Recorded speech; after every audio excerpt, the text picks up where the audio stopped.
घुस जाइए इसी में। टॉर्च नहीं दिखाया जा रहा तो घुसे जा रहा है इसी के अंदर। खुल ही नहीं रहा है। हम ट्राई कर रहे हैं। चुपचाप से टॉर्च पकड़िए। बड़का न ट्राई करने वाले आए हैं। अरे कुछ बोलिएगा कि क्यों नहीं खुल रहा है। इसमें तेल डालेंगे ना तो खुल जाएगा। बड़ा जिद्दी ताला है, खुल ही नहीं रहा है। रुकिए अब पिलास से ट्राई करते हैं। आप पर ना इतना गुस्सा आ रहा है ना कि पिलास से भी नहीं खुल रहा है ताला। अब लास्ट उपाय तो चोर वाला लगाना पड़ेगा।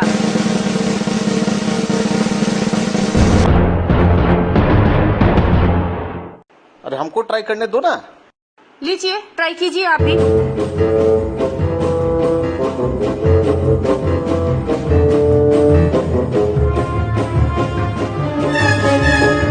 देखें अब समझ में आया आपको कि टॉर्च कैसे पकड़ा जाता है।